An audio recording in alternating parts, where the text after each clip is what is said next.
अस्सलाम वालेकुम। कैसे हैं आप लोग? ठीक हैं। आर्टिकल 10A से लेकर आर्टिकल 16 तक ये जो आर्टिकल्स हैं ये डिस्कस करेंगे इस वीडियो के अंदर।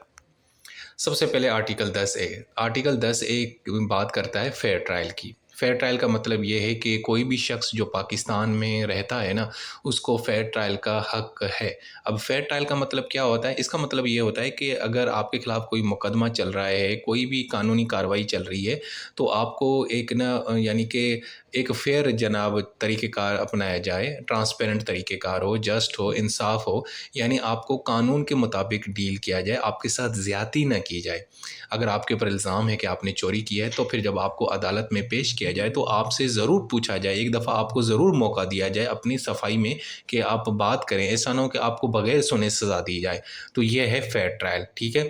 चाहे वो सिविल मामलात हों या क्रिमिनल चार्जेज़ हों, दोनों मामलात के अंदर आपको फेयर ट्रायल का हक दिया जाएगा। ये पाकिस्तान का आईन कहता है और ये लिखा हुआ है आर्टिकल 10A के अंदर। उसके बाद है आर्टिकल 11। आर्टिकल 11 ये कहता है कि जी पाकिस्तान में जो ग़ुलामी है उसके ऊपर पाबंदी है। इसके अलावा ज़बरदस्ती की मज़दूरी करवाना, इसके ऊपर भी पाबंदी है। और इसके अलावा ह्यूमन ट्रैफिकिंग, यानी लोगों को जो ख़रीदो फ़रोख्त की जाती है किसी काम की सूरत में, ठीक है, लोगों को यहाँ से दूसरे ममालिक भेजा जाता है, उनकी ख़रीदो फ़रोख्त की जाती है, उनको एक्सप्लॉइट किया जाता है, उसके ऊपर भी मुकम्मल पाबंदी है। इसके अलावा चाइल्ड लेबर रिस्ट्रिक्शन भी है, बच्चों से आप काम नहीं करवा सकते। जो बच्चे 14 साल से नीचे हैं उनसे किसी किस्म की भी ऐसी जॉब जो बहुत ही ख़तरनाक हो, जैसे फैक्ट्रीज़ में काम करवाना, माइंस के अंदर या किसी और जगह पे, आप उनसे मज़दूरी नहीं करवा सकते।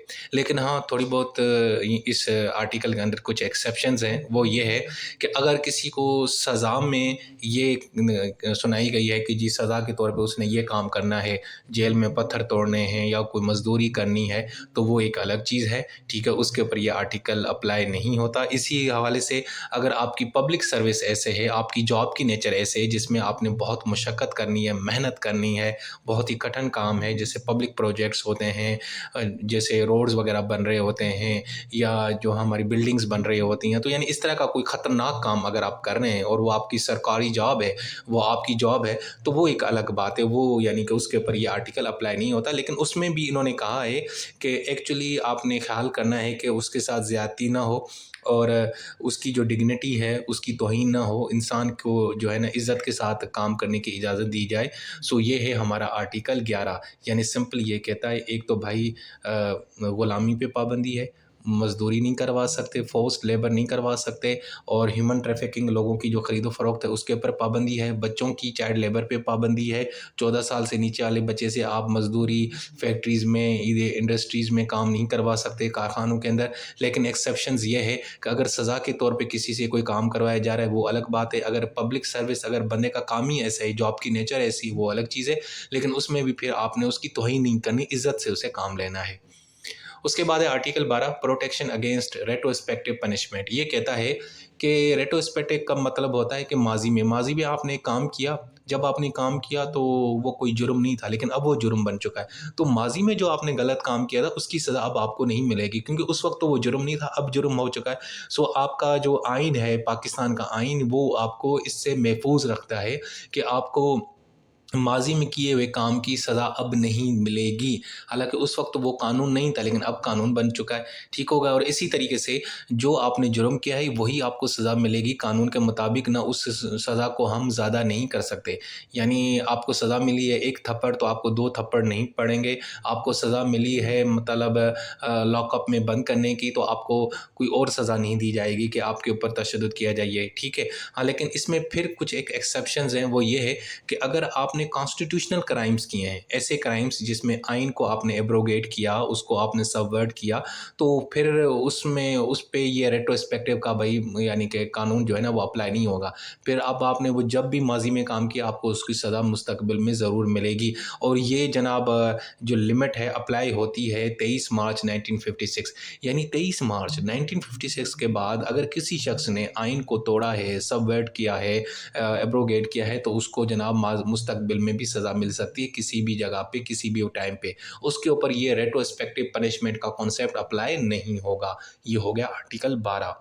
उसके बाद है आर्टिकल 13। आर्टिकल कह रहा है किसी शख्स को डबल पनिशमेंट नहीं देनी। अगर एक जुर्म में उसको सज़ा मिल गई है तो बस ठीक है, दोबारा उसी जुर्म में दोबारा सज़ा नहीं देनी। और दूसरा सेल्फ इंक्रिमिनेशन, यानी किसी भी बंदे को आपने ज़बरदस्ती फोर्स नहीं करना कि वो अपने जो है ना अगेंस्ट कोई एविडेंस दे, या अपने जनाब जो है ना उससे ज़बरदस्ती आप बयान दिलवाएं कि हाँ जी सर मैंने ये जुर्म किया है। आप किसी बंदे को इस तरह फोर्स नहीं कर सकते, यानी ये इसके ऊपर भी इस मुल्क के अंदर पाबंदी है और ये भी आपका फंडामेंटल राइट है। सो डबल पनिशमेंट और सेल्फ इंक्रिमिनेशन दोनों चीज़ों से आपको आपका आइन महफूज रखता है, प्रोटेक्शन देता है। और ये कहाँ पे लिखा हुआ है? आर्टिकल 13 के अंदर।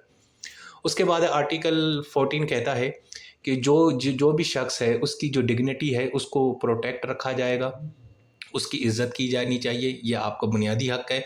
और आपकी जो प्राइवेसी है वो भी जनाब महफूज होनी चाहिए। आपकी प्राइवेसी, आप अपने घर में क्या काम करते हैं कैसे, यानी कोई भी इसमें मुदाखलत नहीं कर सकता, ये आपका बुनियादी यानी एक हक़ है, ठीक है। इसके अलावा ये भी है कि किसी भी शख्स को टार्चर करके, प्रेशराइज़ करके उससे आप कोई यानी कि बयान नहीं दिलवा सकते, उससे कोई एविडेंस नहीं निकलवा सकते, उससे ज़बरदस्ती कन्फेशन नहीं करवा सकते, ठीक है। आइन भी इस चीज़ से आपको मना करता है और ये चीज़ भी आपका बुनियादी हक है, और ये लिखा हुआ है आर्टिकल 14 के अंदर। उसके बाद है आर्टिकल 15, फ्रीडम ऑफ मूवमेंट। जनाब अगर आप पाकिस्तान के शहरी हैं तो आप पाकिस्तान में किसी भी जगह आज़ादी से घूम फिर सकते हैं, कहीं पे भी जा सकते हैं, रह सकते हैं, सेटल हो सकते हैं, ठीक है। लेकिन यहाँ पे भी कुछ रीज़नेबल रिस्ट्रिक्शंस है। अगर कानून ने किसी चीज़ के ऊपर रिस्ट्रिक्शन लगाई हुई कि जी इस इलाके में आपने नहीं जाना, यहाँ पे नहीं जाना, वहाँ पे नहीं जाना, तो फिर जनाब ये वहाँ पे ये आर्टिकल 15 अप्लाई नहीं होगा। अगर अगर हो सरकार ने कोई कानून बनाया है, कोई पाबंदी लगाई है, अदरवाइज़ आपके ऊपर आपके पास फ्रीडम ऑफ मूवमेंट है, ठीक है। और वो कानून भी उन्होंने पब्लिक इंटरेस्ट में बनाया होगा कि भाई इस इलाके में न जाएं, यहाँ पे दहशतगर्द जो है ना फायरिंग कर रहे हैं, उसको लॉक जनाब उस सारी चीज़ को कर्फ्यू लगा दे, उस इलाके को सील कर दिया है, ठीक है। मतलब ये इस तरह की चीज़ हो तो अदरवाइज़ आपके पास फ्रीडम ऑफ मूवमेंट है, और ये लिखा हुआ है आर्टिकल 15 के अंदर। उसके बाद है आर्टिकल 16, वो कहता है फ्रीडम ऑफ असेंबली। असेंबली का मतलब होता है जमा होना, असेंबल होना। सो पाकिस्तान का जो भी शहरी है उसको राइट है वो जनाब पीसफुली, हाँ जी याद रखिएगा, पीसफुली कहीं पे भी जमा हो सकते हैं, कहीं पे भी खड़े हो सकते हैं, मीटिंग कर सकते हैं, और विदाउट वेपन्स। एक तो यानी कि पीसफुली आपने रहना है, मतलब हाथ में कोई हथियार ये वगैरह खड़े होकर रोड पे ब्लॉक नहीं करना, ठीक है। अगर प्रोटेस्ट भी करना है तो पीसफुली कहीं साइड पे खड़े होकर करना है, ताकि किसी और कोई और शख्स का जो फंडामेंटल राइट्स है या उसका जो फ्रीडम ऑफ मूवमेंट है वो डिस्टर्ब ना हो। लेकिन यहाँ पे भी कुछ रीज़नेबल रिस्ट्रिक्शन है जनाब, वो ये है कि अगर सरकार ने पब्लिक ऑर्डर के मेंटेन करने के लिए अगर कोई रिस्ट्रिक्शन लगाई है कि जी यहाँ पे आपने जमा नहीं होना, यहाँ पे असेंबली नहीं करनी, तो फिर आपने वहाँ पे नहीं करनी। अदरवाइज आप किसी भी जगह पे आपके पास फ्रीडम ऑफ असेंबली के तहत आपके पास राइट है, आप जमा हो सकते हैं, इकट्ठे हो सकते हैं, और ये लिखा हुआ है आर्टिकल 16 के अंदर। सो दोस्तों ये थी हमारी वीडियो। इस वीडियो के अंदर मैंने आर्टिकल 16, 15, 14, 13, 12 और 11 और 10A इनको मैंने बिल्कुल आसान करके आपके सामने रखा है। अपना बहुत सारा ख्याल रखें। टेक केयर, अल्लाह हाफिज़।